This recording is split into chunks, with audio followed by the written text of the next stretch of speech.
Hello dear students, once again welcome back to our channel Gyan Lab. So बहुत सारे बच्चों को ये डाउट हो रहा है कि कौन सा बच्चा नीट एग्जाम देने के लिए एलिजिबल है, कौन सा बच्चा एलिजिबल नहीं है। मैं बात कर रही हूँ री नीट एग्जाम की। देखो, इस साल 2026 में भले ही जितना भी हम कोसें एनटीए को, but we have no other option. हमको इसी सिस्टम में रहना है, इसी सिस्टम में सरवाइव करके इस सिस्टम को बदलना है, तो पहले इस सिस्टम का पार्ट बनना पड़ेगा। अब आप लोगों को पता है कि जो 3 मई को अपना नीट एग्जाम हुआ था वो कैंसिल हो चुका है, ठीक है।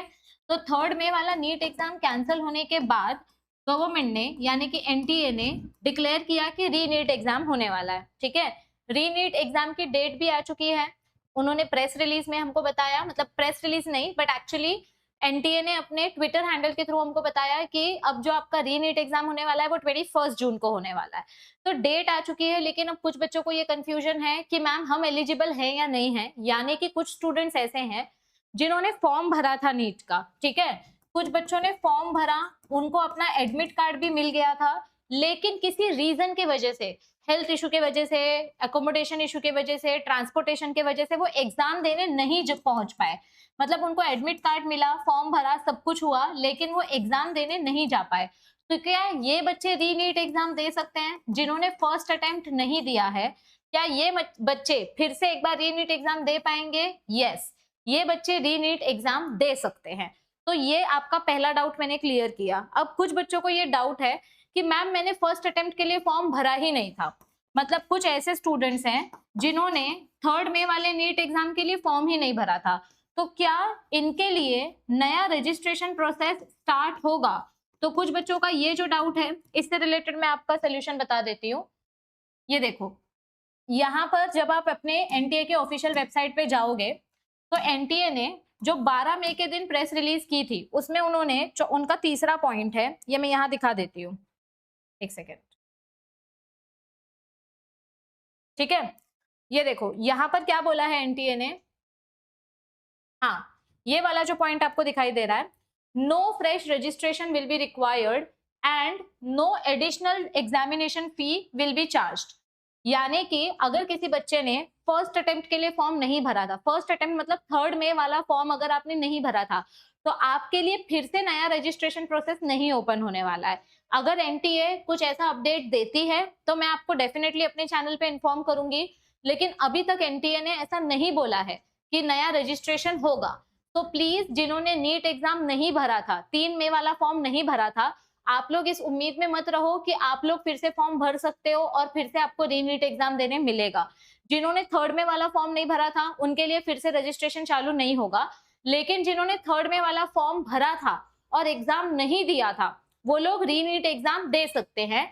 आपको एक्स्ट्रा फीस नहीं भरनी है, आपको नया रजिस्ट्रेशन प्रोसेस नहीं करना है।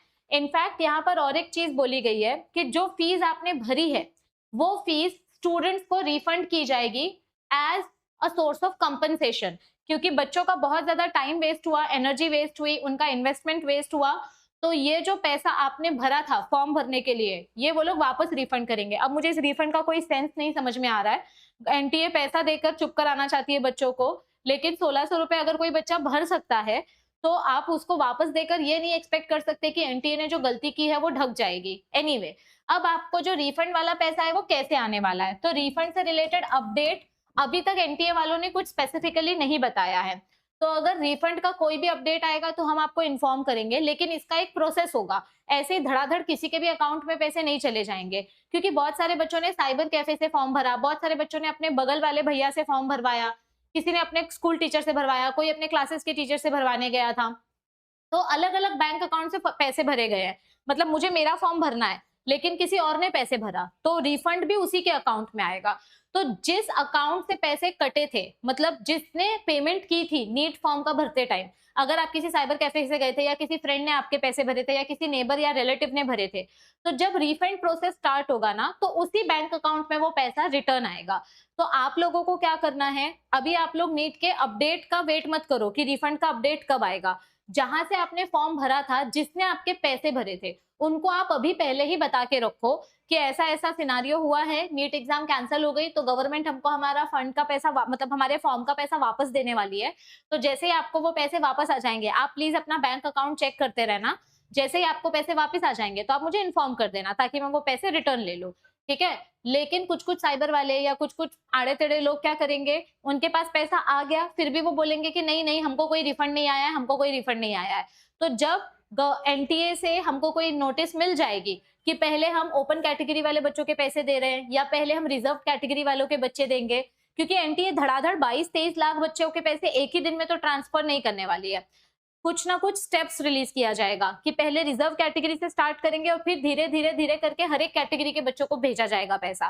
तो जब एनटीए का वो स्टेप बाय स्टेप अपडेट आएगा तो आपको और क्लैरिटी मिलेगी कि आपका पैसा कौन से दिन आपको रिफंड मिलने वाला है, और फिर उस हिसाब से आप अपने साइबर वाले भैया के पास जाके बोल सकते हो कि भैया चेक करो मेरा पैसा आया होगा, और फिर वो पैसा आप उनसे रिटर्न ले सकते हो। अगर भैया मना कर रहे हैं, आपके बाकी के फ्रेंड्स को पैसा आ चुका है पर आपको नहीं आया है, तो और 2-4 दिन रुको और उसके बाद नहीं तो आप उस भैया से बोलो, मतलब भैया से बोलो कि आप मुझे अपने बैंक स्टेटमेंट का जेरोक्स दिखा दो, मुझे दो मत, आप मुझे सिर्फ दिखा दो कि आपको पैसा आया है कि नहीं आया है, क्योंकि रिफंड आता है तो बैंक स्टेटमेंट में वो दिखता है, पासबुक की जो एंट्री होती है उसमें दिखता है, तो ऐसे कोई आपका पैसा खा नहीं सकता। तो ये हो गए आपके रिफंड से रिलेटेड इश्यूज। और जो रीनीट का डेट रिलीज किया गया है, एनटीए ने अपने ट्विटर हैंडल में ये रिलीज किया है कि आपका जो रीनीट एग्जाम होने वाला है, it will be conducted on 21 of June. ये देखो यहाँ पर क्लियरली बोला गया है कि आपका एग्जाम 21 जून 2026 को कंडक्ट किया जाएगा। और इससे रिलेटेड बाकी की जो ऑफिशियल अपडेट है वो आपको एनटीए के ऑफिशियल वेबसाइट पे ही मिलेंगी, तो आपको time to time official website check करते रहनी है। अब इस टाइम में आपको डेट्स पता चल गई है, आपके पास मुश्किल से 30 से 35 दिन है, तो अब आपको ये टाइम कैसे इस्तेमाल करना है।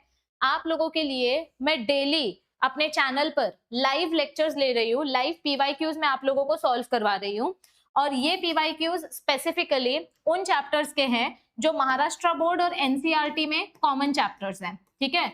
हम पहले ऐसे चैप्टर्स पे फोकस कर रहे हैं जो कॉमन चैप्टर्स है, क्योंकि महाराष्ट्र बोर्ड के बहुत सारे बच्चे जिनको नीट एग्जाम देना होता है लेकिन लो कॉन्फिडेंस की वजह से वो नहीं देते हैं। बहुत सारे बच्चे ऐसा सोचेंगे कि अरे अभी मैं क्या दूं, नीट एग्जाम मेरे से नहीं होने वाला है। तो ऐसे आपको हताश नहीं होना है, आपको होप्स नहीं छोड़नी है।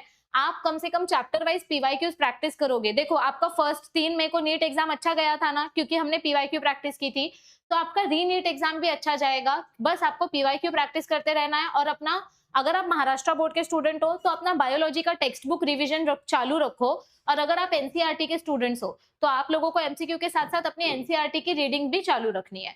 तो पहले मैं ऐसे चैप्टर्स ले रही हूँ जो महाराष्ट्र बोर्ड और एनसीईआरटी के कॉमन चैप्टर्स है, और फिर बाद में हम ऐसे चैप्टर्स लेंगे जो सिर्फ एनसीईआरटी के ऊपर फोकस किए गए। तो डेली मैं सुबह 10:30 से 11 बजे के बीच लाइव आती हूँ, और डेली हम कुछ 20 से 25 एमसीक्यू सॉल्व करते हैं। तो आप लोग ट्राई करो कि एक भी सेशन मिस ना हो, क्योंकि यहाँ पर जो पीवाईक्यूज प्रैक्टिस होती है उसमें से बहुत सारे पीवाईक्यू के पैटर्न आपके एग्जाम में रिपीट होते हैं, और इससे बहुत हेल्प मिलेगी। तो इस वीडियो को अपने बाकी के नीट एस्पिरेंट्स के साथ शेयर कर देना, ताकि अगर उनको इससे रिलेटेड कोई डाउट हो तो उनको भी क्लैरिटी मिल जाए। जैसे ही एनटीए से कोई अपडेट आएगा मैं ट्राई करूंगी कि आपको जल्दी से जल्दी इन्फॉर्म कर सकूं। नीट 2027 के जो एस्पिरेंट्स हैं जो अगली साल नीट एग्जाम देने वाले हैं, उनके लिए भी हमने अपनी चैनल पे एनसीईआरटी का सिलेबस स्टार्ट किया है, कुछ चैप्टर्स ऑलरेडी अपलोडेड हैं, तो उनके साथ भी आप चैनल शेयर करो ताकि वो नीट की प्रिपरेशन अच्छे से कर सके। तो all the best everybody, I will see you soon in our next session. Till then keep studying, stay calm and stay healthy. Bye bye.